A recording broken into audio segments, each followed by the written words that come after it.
So, what happens when a nation gets so powerful, so incredibly wealthy, that it starts to believe it's, well, untouchable? It's a timeless question, right? And thousands of years ago, the prophet Ezekiel delivered this stunningly detailed answer.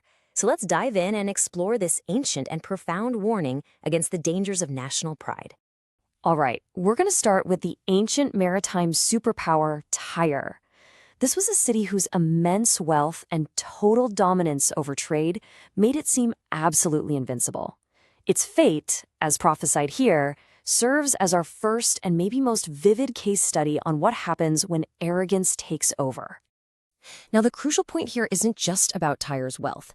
According to the text, their great sin was their reaction to Jerusalem's fall. You see, they saw a rival's complete destruction, and their first thought was, aha, this is great for business. It was this cold, calculated joy, seeing another's tragedy purely as their own commercial opportunity. And in direct response to that heartless pride, God declares himself against Tyre. The prophecy uses this really powerful imagery. He's going to bring many nations against the city, crashing down on it over and over again, just like the sea brings its waves. And listen, the judgment described isn't just a simple defeat. It's total annihilation. The prophecy is incredibly specific. Walls will be destroyed, towers broken down. The city itself will be scraped so clean it'll be like the top of a bare rock, a place where fishermen go to spread their nets. The finality of it all is just stark. It is never to be rebuilt. Prophecy often works through the currents of history, right? And Ezekiel actually names the specific instrument of this destruction, Nebuchadnezzar, the mighty king of Babylon. He is pointed out as the one who will bring his horses, his chariots, and a massive army to carry out God's judgment. So, if we look beyond the historical event, what's the timeless takeaway for us? Well, the prophecy is this powerful warning against the moral danger of celebrating when others fall. It totally exposes the blinding nature of an arrogant self-interest that puts profit above everything else. And that's a lesson that just echoes through the ages, doesn't it? Okay, now Ezekiel shifts gears. He moves from direct prophecy to this absolutely stunning metaphor. To help us really grasp what Tyre lost, he paints the city as this magnificent merchant ship, and its fall is a catastrophic shipwreck. And this wasn't just any ship. I mean, its hull was made of the finest fir, masts from the cedars of Lebanon, oars of solid oak, and sails of exquisite Egyptian linen. It was a floating masterpiece, the absolute center of global trade. It seemed way too big, too important, too glorious to ever fail.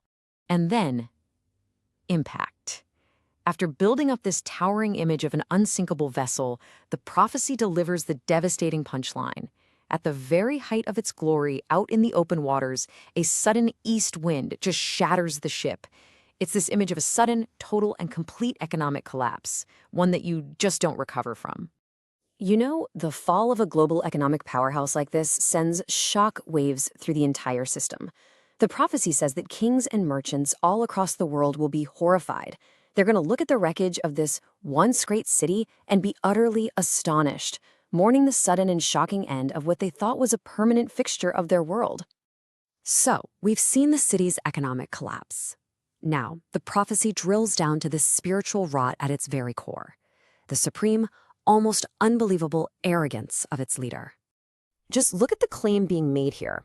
The Prince of Tyre, he's so intoxicated by his own wisdom and his incredible wealth that he commits the ultimate act of hubris. He doesn't just think he's like a god. He straight up declares, I am a god. He actually believes his own success and intelligence are proof of his divinity.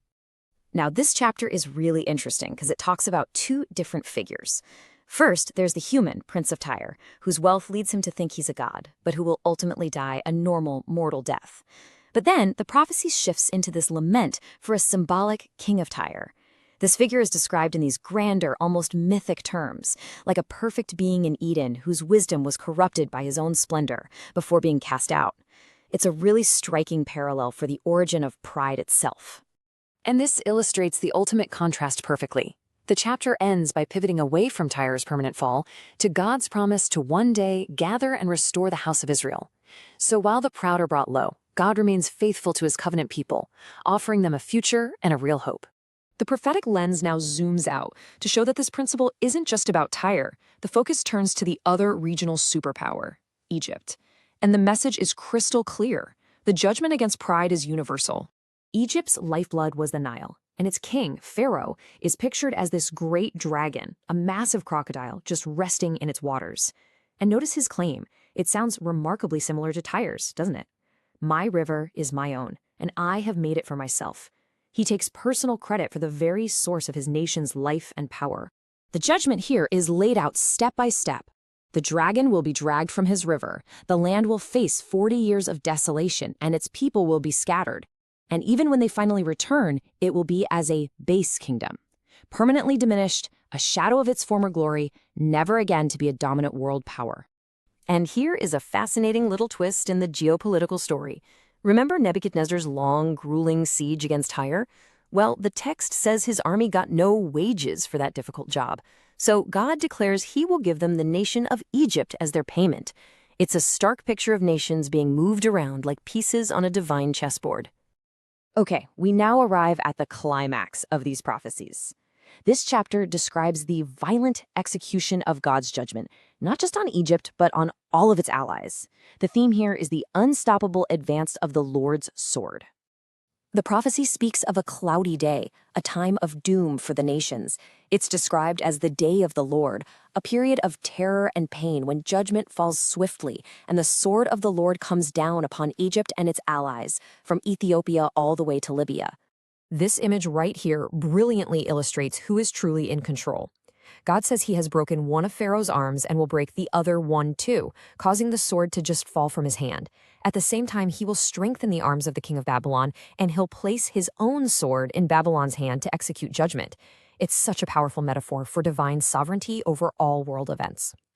So as we pull back and look at the big picture, these chapters weave together a pretty profound narrative. We see that arrogant pride inevitably leads to a fall, that worldly power, no matter how secure it seems, is temporary, and that ultimately God is sovereign over the affairs of all nations, directing history for his own purposes. And what is that purpose? Well, this single phrase is repeated relentlessly all through these chapters. The ultimate goal of all these dramatic, world-shaking events is revelation. Through the rise and fall of empires, God is making his identity, his power, and his authority known to the entire world. And that brings us to our final lingering question. This entire explainer has shown how the things that nations, and let's be honest, people, trust in most can completely fail. Their economies, their military, their own cleverness. It forces us all to ask, if those things aren't the source of true security, then what is?